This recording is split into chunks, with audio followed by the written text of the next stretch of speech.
It was the kind of headline that made you do a double take, refresh the page, and instantly text 3 friends with the same shocked question. Did Johnny Depp just say that? Oh yes, he did. I mean, I've never really been fascinated with anyone's trash before, but I mean, to become fascinated with the personal life or the thoughts and opinions of a person who pretends for a living, who lies for money, is beyond me. Johnny Depp, the captivating and unpredictable star of Pirates of the Caribbean, Edward Scissorhands, and countless other darkly whimsical, testosterone-fueled classics, didn't just allude to past conflicts. He outright named 7 actors he despises, not actors he had creative differences with, not actors he wouldn't work with again. No, he used the word hate, loud and clear. Before we get into it, make sure to hit that like button and subscribe, because what you're about to hear is rare. This wasn't a casual remark made in a smoky bar or a careless joke during a podcast gone off track. No, this occurred during a polished, internationally streamed interview at a press event for his then latest film, Jean du Barry. Sitting next to shiny promotional posters and dressed in a sharp, dark suit that seemed to challenge the camera, Depp leaned back, crossed his legs, and, without hesitation, started naming names, as if he had been waiting for years for someone to ask. To grasp how monumental that moment was, you need to understand who Johnny Depp is. For decades, he has cultivated a persona characterized by cool composure, calm, enigmatic, and rarely emotional. He doesn't rant, he doesn't gossip, he doesn't spill secrets like a reality TV star sipping her 3rd glass of wine. His silence has always spoken volumes. So when that Johnny Depp suddenly switched to full MMA call-out mode in the middle of a formal interview, Hollywood took notice. The craziest part? The interviewer wasn't even probing for drama. It started with a harmless question about the type of actor dynamics he prefers on set. Depp shrugged, as calm as ever. I don't like a person who pretends for a living, he said. Someone who lies for money. And then, without hesitation or invitation, he went there. There are actors I've worked with, or almost worked with, that I absolutely can't stand. Waste of space. Some of them. The interviewer blinked, thinking it might be a joke, but Depp wasn't finished. Hate's the word. Some of them, he declared. I don't care if that makes headlines. Then he did what few stars in Hollywood history have ever dared to do on the record. He named names. 7 right off the bat. The room went silent, the internet exploded, and across the globe, entire fandoms of leather jackets and eyeliner held their breath. It all begins at number 7, with a name you might not expect, Lola Glaudini. The year was 2001, and Blow was supposed to be another gritty notch in Johnny Depp's rising streak of anti-hero roles. Enter Lola, then a fresh face. Years before Criminal Minds would make her a household name. She had a small part, the kind that usually flies under the radar. But what happened next? Far from forgettable. Johnny Depp, when they say cut, walks over to me, sticks his finger in my face, and he comes over and he goes, "Who the f*** do you think you are? Who the f*** do you think you are? Shut the f*** up. I'm out here and I'm trying to fucking say my lines and you're fucking pulling focus, you fucking idiot." And I have the star who I have idolized, who I'm so excited to work with, It just reamed me in my face. You must have The only thing going through my head was, don't cry, don't cry, don't cry, don't cry, don't cry, don't cry, don't cry.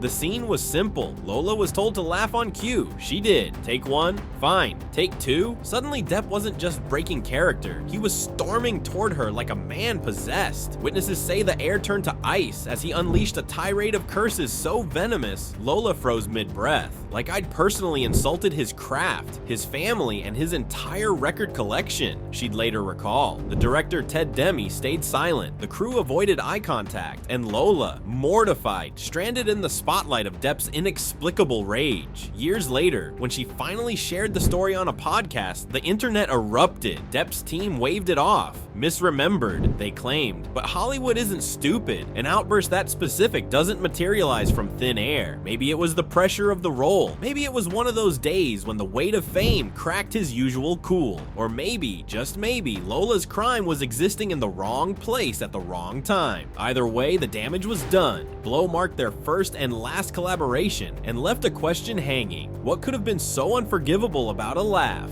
Now we move to number 6, and the tension shifts from a sudden outburst to an unspoken Cold War, this time with Jude Law. Hollywood's unspoken rule: never be the guy who replaces the guy, especially when that guy is Johnny Depp. When Warner Brothers made the controversial decision to recast Grindelwald in Fantastic Beasts 3, Jude Law walked into a minefield he never asked for. On paper, it was just business. Depp's legal battles made him a liability. Law, ever the consummate professional, stepped in. But in the court of public opinion, this wasn't a casting change. It was a betrayal. Depp's fans, already raw from his legal battles, turned their fury toward Law overnight. Social media became a battleground, flooded with hashtags accusing him of stealing the role. Never mind that Law had no say in the studio's decision, or that he'd once praised Depp's work. The narrative was set. Jude was the villain now. Through it all, Law did what he does best: kept his head down, delivered a nuanced performance, and dodged every baiting question with diplomatic grace.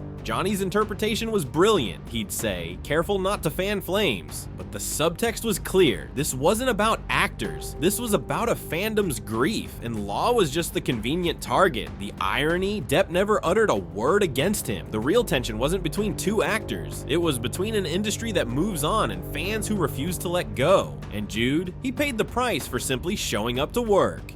Climbing to number 5, the mood turns wild. Enter Shia LaBeouf. The set of The Rum Diary, 2011, should have been a tropical escape, a sun-soaked adaptation of Hunter S. Thompson's novel starring Johnny Depp at his most charmingly unhinged. Instead, it became the battleground for one of the most bizarre clashes in recent memory: Depp versus Shia LaBeouf, a collision of egos that left literal and figurative marks. LaBeouf, never one to shy away from extreme method acting, allegedly pushed his process a step too far, prompting Depp, according to Shia's own account, to slap him hard during a heated disagreement. The details are murky. This is Hollywood after all, but the aftermath wasn't. LaBeouf abruptly quit the film, later calling the entire production a mess. The irony: The Rum Diary was supposed to be a passion project for Depp, a love letter to his late friend Thompson. Instead, it became a footnote in the lore of on-set explosions, one where the line between staying in character and outright hostility blurred beyond recognition. Depp never publicly addressed the incident. LaBeouf, ever the provocateur, let the story simmer until it became just another chapter in his own chaotic legend. But one thing's clear: when two actors committed to their own versions of truth collide, the only casualty is the movie itself.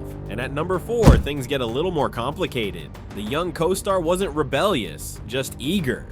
Back in 1993, the set of What's Eating Gilbert Grape should have been a passing of the torch moment. Johnny Depp, already cementing his status as Hollywood's brooding outsider, starring alongside a fresh-faced 19-year-old Leonardo DiCaprio. Instead, it became a masterclass in creative friction, one where Depp's simmering irritation met DiCaprio's relentless energy head-on. Depp, in the throes of his own fame-fueled disillusionment, later admitted he found young Leo irritating, a buzzing, video game-obsessed kid who hadn't yet learned the art of Hollywood cool. And I tortured him.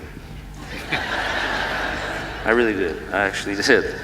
Because he was always talking about these video games, you know, and I told you it was kind of a dark period. I wasn't in the mood. And no, I will not give you a drag of my cigarette while you hide from your mother again, Leo. No. The more DiCaprio lit up the set with his raw, Oscar-worthy performance, and yes, his off-camera chatter, the more Depp leaned into his signature aloofness, even mocking the teenager's enthusiasm. It wasn't hostility so much as a cosmic mismatch of temperaments. One actor drowning in fame, the other just discovering it. Years later, Depp would soften, acknowledging DiCaprio's undeniable talent and work ethic. But the tension lingered in interviews like an inside joke neither fully explained. The kicker: while Depp was busy being too cool, DiCaprio walked away with his first Academy Award nomination, a harbinger of the career trajectory that would soon eclipse nearly everyone in Hollywood, Depp included. Sometimes the greatest feuds aren't about hatred, just the quiet sting of realizing you underestimated someone. Then comes number 3, and with it, the perfect storm of chemistry gone cold: Angelina Jolie. When The Tourist, 2010, paired Johnny Depp and Angelina Jolie, two of cinema's most magnetic, enigmatic stars, the world expected fireworks. What they got was something closer to a polite, well-dressed stalemate. On paper, it was a dream team. The king of quirky charisma meets Hollywood's most formidable leading lady. But behind the scenes, the chemistry fizzled faster than champagne left uncorked. Rumors swirled that Jolie, ever the precision-driven professional, grew frustrated with Depp's infamous laid-back approach. His late arrivals, his chain-smoking between takes, his general air of a man who'd wandered in from a different, far more interesting movie. Meanwhile, Depp reportedly found Jolie's intensity stifling, her control over every detail bordering on obsessive. The result? A working relationship so frosty, even the Mediterranean sun couldn't thaw it. And yet, here's the twist. Both stars denied any real animosity. "We got along fine," they insisted in interviews, all smiles and diplomatic nods. But audiences weren't fooled. The film's lukewarm reception and palpable lack of spark told the real story. Sometimes the most glamorous pairings are just two superstars orbiting entirely different universes. But the feud at number 2 is perhaps the most heartbreaking. This wasn't just a clash, it was a disillusionment. Johnny Depp had spent years idolizing Marlon Brando, the ultimate rebel, the acting god who'd shattered Hollywood's rules. When Brando agreed to star in The Brave of 1997, Depp's passion project and directorial debut, it should have been a triumphant full-circle moment. Instead, it became a brutal lesson in never meeting your heroes. Reports from the set painted a grim picture. Brando, ever the merciless truth-teller, allegedly ridiculed Depp's direction, calling the film pretentious and openly mocking his choices between takes. I remember Marlon distinctly saying he reached a certain point in his life where he just finally was able to utter the words, "I just don't care."